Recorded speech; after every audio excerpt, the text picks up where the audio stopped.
speak. So I'll just take 2 minutes to explain what this bill was and what this executive order has sought to do, and where do I think what do I think is more likely to happen in the near future.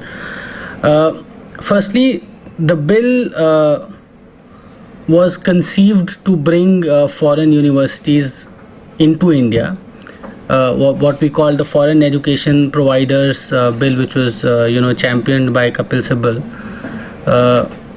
But there was apparently not enough political consensus to get the bill through, because within the ruling party itself there was a significant opposition to the bill,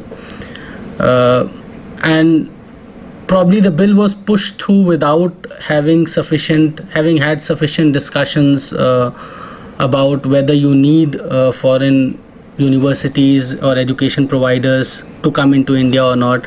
Plus, there's still an ideological dilemma in the political class in India, at least, that whether education is something that can be a business proposition itself or not, because the political class seems to be under the impression or believe that education is a charitable activity, and therefore there should not be any commercialization, so to say, of education. So that with that ideological baggage, the bill was being introduced and the idea was being pushed through in the hope that we will be able to bring foreign education providers for a philanthropic activity that we call education.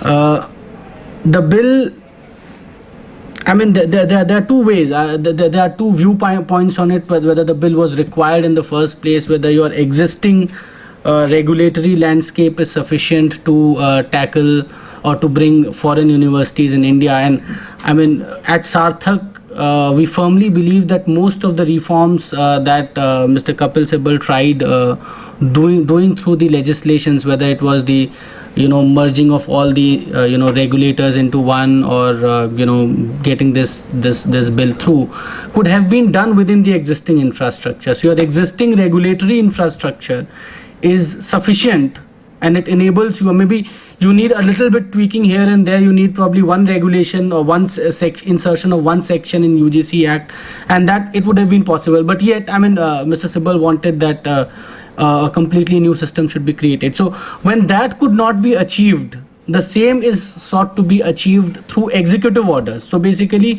what could have been done earlier but was not being done is now being done. You are using the same UGC Act. You are using the same powers that UGC has to bring in executive orders and enable foreign educational institutions to come in. But the ideological baggage that education is a philanthropic activity still remains. So that what does that ideological baggage do?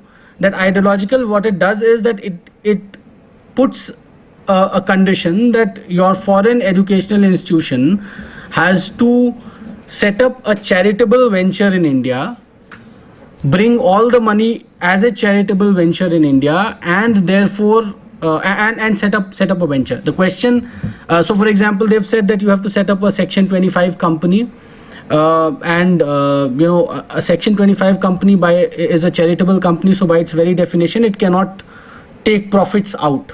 So you have to create innovative structures around it, which again will get into the whole thing whether you can do it or not. I mean, for example, recently CBSE came out with a circular, and it told all the schools that you cannot charge royalty for trade name or brand name. Now that used to be one of the very standard ways in which school chains used to extract money out of their franchises or their other schools. So if you could not, and nothing stops from somebody sitting in UGC tomorrow dictating a similar provision to a foreign university that you cannot take money out for a trademark or a trade license. Now, if you do that, the question that arises, if somebody has to set up a university in India and spend, say, probably 50 crore rupees, and I don't know what that level of expenditure is going to be, but or 500 crores or whatever that figure is, and you tell them that, boss, you cannot take any money out because you cannot take dividends out because you're a Section 25 company, you cannot take money out for royalties, etc., etc. So the entity, and we have to understand that most of these foreign universities, whether they are organized as charitable entities or universities, have a mandate on where they can put their money in and what they can spend that money for. So because they are governed by a regulatory framework in their own jurisdiction, they will be mandated that if I am putting 100 rupees, I should at least be able to get 100 rupees back. Unless you say that this 500 crore is going to come as a CSR activity for them, which is the kind of investment that we are talking about is going to be very hard to justify as a CSR activity. So what we have is a situation where you have said that we are going to allow certain category, and that also there's enough debate on it whether it should be. Right now they have said that top 400 universities can come and set up their campuses in India. And they have to set up Section 25 company. They cannot do commercialization of education. They have to spend X amount and plow it back into the the activities, and they cannot take something out. So that is the kind of restriction that is being placed at the moment on anybody who wants to come and set up a university. The question then arises whether a foreign university of that stature, of a Harvard or a Yale or an MIT or a Virginia Tech, is going to spend money and set up a campus in India, bring in their own faculty from US at US salaries, because a US faculty will not come and sit in India at Indian salaries. They would want US salaries. Maybe they may even ask, in fact, from when I've discussed with some of these foreign university deans, etc., one of their concerns is that their in-house faculty, the best of the faculties, will not be willing to come and stay in India at even US salaries. They will demand a premium because they are being sent from US to stay in India. So given that those limitations, what I've learned is that it's very unlikely that you will actually see a full-fledged campus coming up in India. Dubai is an example. UAE has allowed foreign universities to set up campuses in Dubai. And the experience there is also that the foreign universities have not set up proper campuses for their flagship courses.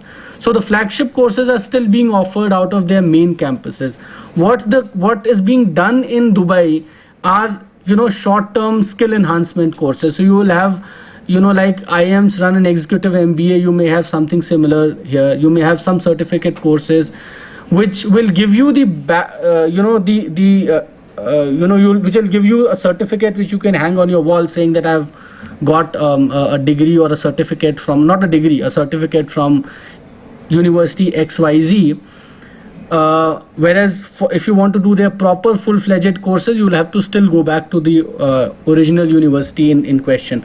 Now, at one level, yes, one can say that is not an undesirable thing. I mean, what harm is done if I get a certificate course in say corporate finance or in say some skill of some area of engineering. I mean, it just adds on to your knowledge, and at the same time you get a certificate.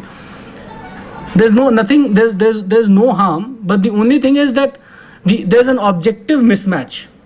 The objective which the government or the UGC or the HRD ministry has, or what they think, is that India offers a market wherein the Harvard and the Yales and the Cambridges will come and set up their campus, and our students won't have to go to Harvard or the Yale or the Cambridge, and they can get the same kind of knowledge sitting here. Now, that objective, if that is the objective with which it is being brought, that is not going to get served. But if you think that we are going to have places where I can get some more extra, skill enhancement courses here and there, probably that kind of objective can be set up. One also needs to understand for setting up or for establishing those kind of courses, what level of investment will be made, what kind of infrastructure will be set up, because that can probably be done with very minimal sort of investment. What is more likely to happen is, and there is some regulatory clarity that's in the offing and is likely to come, is around the whole Twining program, MOUs, international collaborations that you can have, which I think foreign universities, like Harpreet said, are very willing to do. They are very happy to collaborate with an Indian institution, do a faculty exchange, do a student exchange program, because that gives them the visibility in India about their university which they are interested in. At the same time, it also creates some kind of a symbiotic, relationship between the two institutions, and they don't have to invest that kind of money into the infrastructure and things like that. So that is, when we are talking about the top 400, the MOU model is probably better suited model, and that needs to be deregulated more to facilitate that. There are other sets of universities which are not the top 400, which are actually looking at investing. So you have laureates of the world.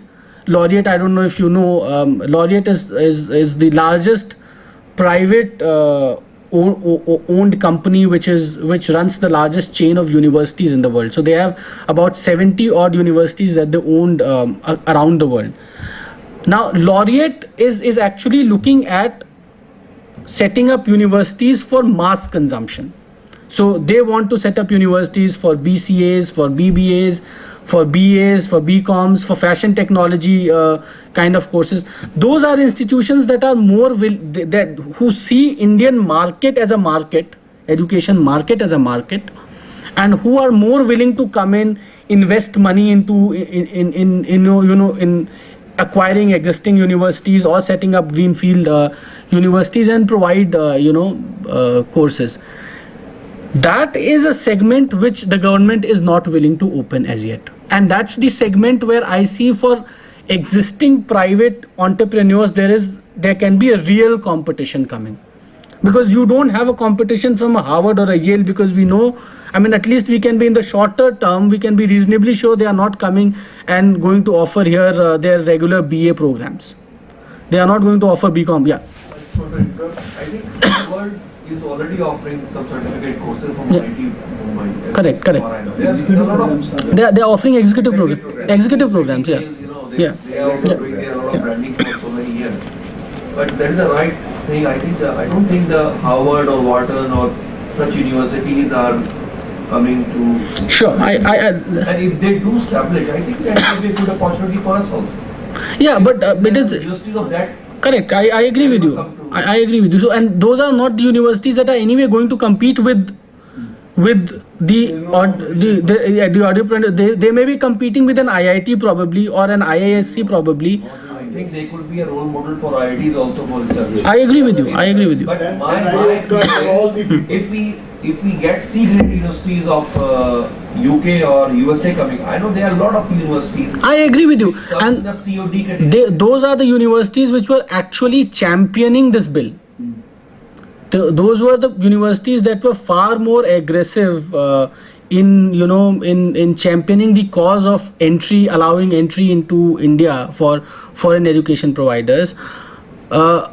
Fortunately or unfortunately, I don't know. It depends on which side of the table you are sitting on. Because I'm a lawyer, if I'm advising a laureate, I would change my sides and sit on the other side. So depending on the side you are sitting on, one can one can see whether that is good or bad. Because one of the fears that's been expressed by on account of laureates and some of the C-grade universities coming into India is that the existing Indian universities will suffer in the faculty, because the fear is that whatever is being offered in an IIT or an IIM or some of the conventional or a DU, those professors will switch sides and go to some of these private C-grade universities which can pay a lot more money and attract faculty. So that is one of the fears that's been expressed. I don't know how founded or unfounded that fear is, because from I know a lot of people who have joined IITs or IIMs or in my case national law schools, not because they are looking at a lot of money. I mean, because probably Jindal Global Law School offers more money than NLS Bangalore, but still somebody would prefer to go to an NLS Bangalore because he or she sees that that place offers more security as well as learning and research opportunity. So a lot of these professors and teachers we are talking about may be actually looking at high-end postdoc, doctoral, master's program teaching as well as research as their core area of focus. So I don't know if money alone would entice them away from from an IIT or an IIM into a private university, but obviously it will disturb some of the balance anyway. I mean, But would they be found attracted by foreign universities? I don't think so. No, it's very difficult to attract the faculties. I tell you, a lot of faculties from IITs and IITs, they keep getting offers from private universities also. and they don't. Get the one. You hardly find very seldom. Because the people of that caliber who are there in IIT, they have a different altogether approach towards the things. So I tell you, we have been looking for a director from IIT. no, I agree with you. Find anyone who will leave the IIT and join any private. I agree with you. See, I'll tell you why. They may take assignment. But retirement is at 70 for them. Not only that, see A we lot of professors who have already taught in Harvard and Wharton and they have come back and they are teaching in IIT. Sure, So sure. The comfort part, what the family and the value. No competition. I have very good respect for IITs and IT system here. Yeah. So in fact, we at Sarthak we had when the foreign education providers bill was referred to the standing committee, we had made comments on that, and we were in fact invited by the standing committee to depose before them. So one of the fears that everybody within the standing committee and others who had come opposing the legislation was the single point focus on how this is going to disturb the conventional universities. So if a foreign educational university comes in, there's anyway a shortage of quality faculty even in your conventional university system in India. So even the DUs don't have adequate faculties, the IITs don't have adequate faculties, the IIMs don't have adequate faculties. One of the fears that's been focused on and exaggerated or whatever is that if these universities come in, what they will end up doing is we don't have people to teach, they will take our teachers away. And we need DUs. Yeah. It's a very interesting thing. Yeah. There is another viewpoint. Yeah. If these universities come in, okay, what they will bring in is definitely some kind of quality, Sure. and definitely their pricing will be higher. Yeah. So if the pricing is higher, they will probably most likely get the professor at a higher price. Correct. Okay? Today, Correct. because the education is very highly regulated. Yeah. On the pricing point of view, we don't pay that much high to the lecturer, and as soon as we start paying higher, what will happen? The pipeline of getting good quality people into education will start happening, which has been subdued by all these colleges by regulating the fees. What you have done, there are a lot of, let me tell you, there are a lot of people in industry are ready to teach, want to come and join teaching, but because of the salaries, they don't come back. Because a lot of people who have now joined in management colleges now, we see they take cut off half or 1/3, then only they can join. But they are ready to come at 50%. But even 50% also people are not able to offer. So I'm saying these are quality people. Sure. So this opportunity of getting varsity will also add value to getting more quality faculty in India itself. The chain getting established. Yeah, there will be a chain. Then people will work for 10-15 years in the industry. Then they will start joining in, teaching. And because they know that, okay, they don't get high pay, but they have a stable career and they want to give back to the society. Short, I think sabbatical Yeah. that we need from industry will already be with them. But Second point, I just want to say everything, I think if you remove that baggage of charity in education, Yeah. the story finishes there. Yeah, correct. So, Thought of that, why Correct. charity? This is also a business. Correct. And a private company. Why, It's not a my business, question sir, but is, it has a business my, model. but my question to the Money has to come in and why, you cannot call it a business. my question to the, Please use the mic so that. yeah. So my question to the, this regulatory bodies is that government is, why somebody can make, profit in onions, which is taken by the poorest of the poorest, why can't profit be allowed in education? What is the so big deal? When the onions are sold at a profit margins Actually, sir, and people have made tons of money this Profit is time, allowed now. why is First it not allowed? enjoy benefit at 12 age. If they allow for the profit, so all those exemptions would be go away in income tax. no, I see. There are so many things. This. They are the lawyers and the Actually, the profit CSIs. must be allowed. The point is, let the If best, somebody wants to go for a profit, they may allow. it will take 10 Again, years. make it an open market. It will take No, 10 but years. why? The government has already crumbled. The universities have crumbled. Everything, that system, your rules have made them crumble. And look, that those same rules you want to apply on private.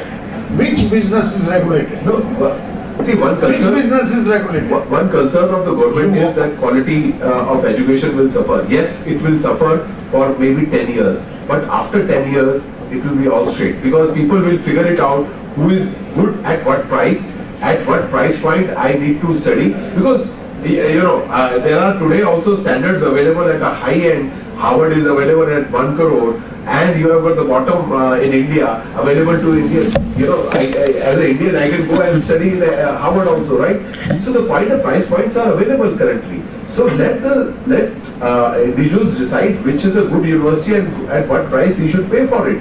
But yes, there will be turmoil in the 10 years when you open up this. There will be a turmoil. A lot of people will claim I am the best. Because that baggage They will has not to be the go best. away or get drained off. Yeah, and over the period of time, you will start attracting very good faculty into the system because a lot of these guys will come in because they are getting right kind of pay and this will become a good career, which is what there are good careers abroad. A lot of professors don't come to the industry because they are very happy where they are. Similarly, in India also, a lot of people will then join, lecturer and professor role in that once they are paid well. You killed manufacturing Yeah. industry. You spoiled the whole nation. It's right in front of you with the rules. The quota Raj. No, we are not even getting out with it. Even in education. Spoil it again. To a little bit summarize, I'd like to say, if you talk of opportunities, if universities like Harvard, Wharton are setting up cases in India and offering onshore, I mean, they are offering degrees, classes in India itself, I think it could be an opportunity for us also to learn some good practices. But if you look at the education sector for last couple of years, 50% of seats in the college are lying vacant. And for last 2 years, the government of India has allowed industries also to establish universities. I had been reading the newspaper, like there are some very big universities, because now they are not getting the students, they are offering complimentary batches, first batch complimentary. I think it's important to mention here, if C-grade universities come to this country, they would be really facing problem of admissions. But they are financially much sound. So they will be floating all these type of practices, because foreign countries and foreign MNCs, they are very good in marketing. In India, if you talk about us also, it has been made charitable, exempted 12A और सब बहुत नेक काम है. India में आज भी education को इसी मॉडल पे मैक्सिमम लोग लेते हैं. But foreign universities of C grade at least, they will not take it in that way. Or I think the competition of admissions will become more intense. So that could be a great challenge if we get universities. Or admission thing would be a crucial. I think That will, we just heard that a lot of C-grade universities or colleges, universities from abroad, they have been harboring to get this bill passed. They were the ones who wanted this bill to be passed so that they get entry into it. So what will be the second step after that, once the C-grade universities come? It is logical that the second step will be to pressurize the government to make it profitable, to change the law. That is going to, it is a logical that after 10 years or 5 years, they will focus for that. You can't have two different laws for for two different people. Our private colleges, universities in India, and people from outside. You can't have different laws. So in the long term, if we see the law as far as the government is concerned, you can see the policies of government for last 50 years, 40 years, that what trend has been and what it is likely to be. After 10 years or 15 years, whatever, sometime we can imagine that there will be a change in this law also, where higher education will become a profitable business in India also. And when it becomes, it will be same, the status as understood, it should be same for both Indian universities as well as foreign universities. I see that this is going to be in the offing. Second thing, sir, you mentioned like attracting a lot of people into faculty, into this thing. Actually, the profession in India is actually more of a mindset. Where do you want to go? Still, you see, there are a lot of MNCs, private companies offering very good salaries, but people still prefer government jobs in India. They want to appear for government jobs. That is first preference. It has not changed in last 40, 30, 20 years since when we have started opening the FDIs, allowed so many foreign companies to come into India. It has still not changed. Government jobs are still the first preference. Similarly, education sector, teaching is not the priority for Indian people as of now. It will take time, a very long time to change that mindset that okay, we have to go into the teaching profession, whether it be private colleges or foreign universities or anything. So that if we see the supply chain of, as we were talking, sir, that it will improve because of higher salaries, that may not be really very true. In fact, the converse, what you said, may be true, that people from the existing universities and colleges may be sucked into by these people. So the existing community universities and colleges, they might as well face a problem of better faculties in the future by these coming of foreign universities. I will request Engineering Watch to do a survey among industry people. How many people want to join teaching? You will be surprised. You will be literally surprised, and take it to 15 years above experienced people. Don't take it 5 years and 10 years. They still have to maintain. They have to still earn their first house and all. Once the first house is there, I think a lot of people are ready to come back into the industry in teaching, because all of us somehow are grown with some values to give back to the society. So once my house is there, my children are taken care of in some form or the other, I think most of the Indians want to give back to the society. So you will be pleasantly surprised that I have met so many people, because I come from industry. I don't come from education per se, and I have come back to education just to give back kind of thing. And there are lots of people at the right price. They will not like to come at what is the current price of the lecturers, but they will like to, if we just double it, I think there will be lots of people who will come, and brilliant people. So personally, I feel there is an opportunity available. And yes, in short term, there will be always a pressure. I agree with that. Short term, always there will be pressure by these universities. They will pull the existing best faculties, whosoever has. There will be a short term problem. But over the period of time, I think somewhere we have to break this thing from short term to the long term. Because we have to look at 25 years. This 10 years, I think none of us can do great things in any way. But if we change the policy right now, we have a chance that after 10 years we may have something good coming up. Otherwise, we'll be another 10 years later, if we come into the same room, we'll be discussing the same things which we have been discussing for last 30 years.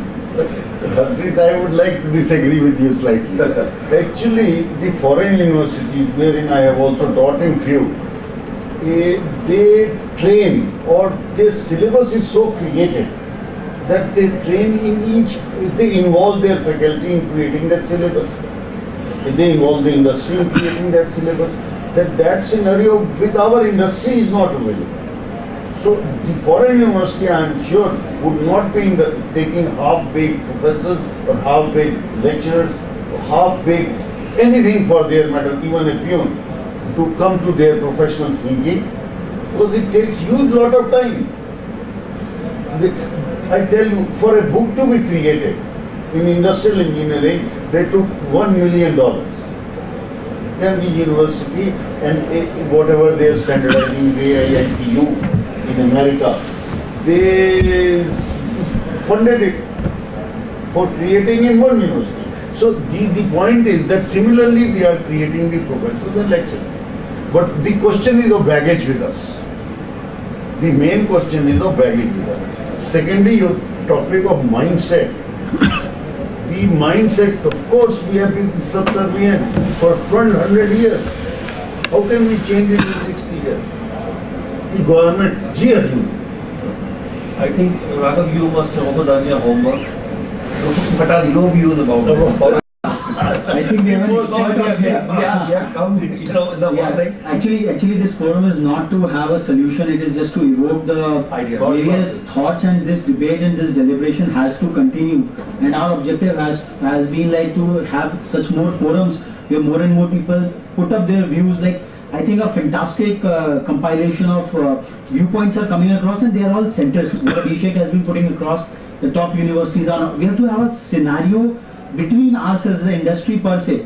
A regulatory body giving a scenario or superimposing on you is not going to work probably. So I think Abhishek will, what likely scenario he's just putting it across, and in that likely scenario, how the Indian educational institutions have to strategize.